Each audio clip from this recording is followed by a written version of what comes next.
महाकाल का अवतार और काल के भय का अंत। ये कहानी है उस समय की जब संसार में हर ओर भय और अधर्म का अंधकार छा चुका था।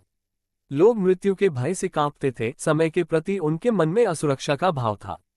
इसी समय महादेव शिव ने महाकाल का रूप धारण किया और मृत्यु के भय का अंत करने का संकल्प लिया। आज हम आपको सुनाएंगे महाकाल का अवतार और काल के भय का अंत की पौराणिक कथा। अंधेरे जंगल में असुरों का कोलाहल सुनाई देता है।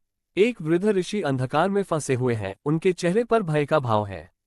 तभी एक दिव्य प्रकाश प्रकट होता है। ऋषि डरते हुए, हे प्रभु, हमें भय से मुक्ति दीजिए। ये असुर हमारे जीवन को नष्ट करने के लिए तैयार हैं। हर तरफ अराजकता फैल चुकी है।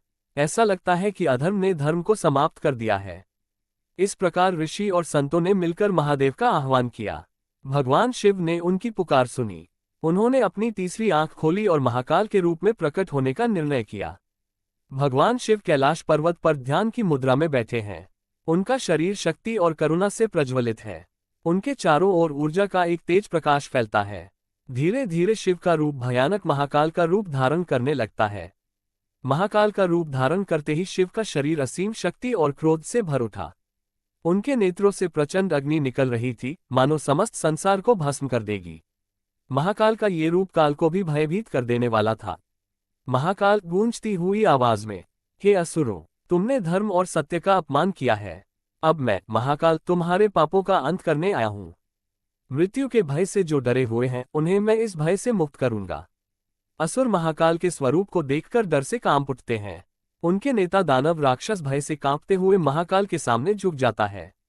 दानव डरते हुए, हे महाकाल, हमें क्षमा करें, हमसे भूल हो गई। आपकी शक्ति के सामने हम कुछ भी नहीं हैं। कृपा करके हमें क्षमा कर दें। महाकाल ने दानव की बात सुनी, लेकिन उनके भीतर करुणा नहीं, न्याय का संकल्प था। उन्होंने अपने त्रिशूल से दानवों का अंत किया और संसार को फिर से शांति और धर्म की ओर लौटाया। सभी ऋषि और देवता महाकाल के आगे झुकते हैं।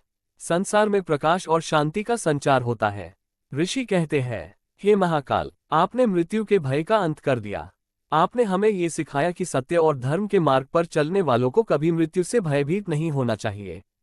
महाकाल, जो धर्म के मार्ग पर चलता है उसे काल से कभी भय नहीं होना चाहिए। मैं सदा उनके साथ हूं जो सत्य और न्याय का अनुसरण करते हैं। और इस प्रकार महाकाल ने संसार को काल और मृत्यु के भय से मुक्त किया। महाकाल का यह अवतार हमें सिखाता है कि जब भी संसार पर अधर्म का अंधकार छा जाए, भगवान स्वयं धर्म की स्थापना के लिए प्रकट होते हैं। यही है महाकाल का अवतार और काल के भय का अंत की कथा। ये हमें बताती है कि मृत्यु एक भ्रम है जिसे महादेव ने मिटा दिया।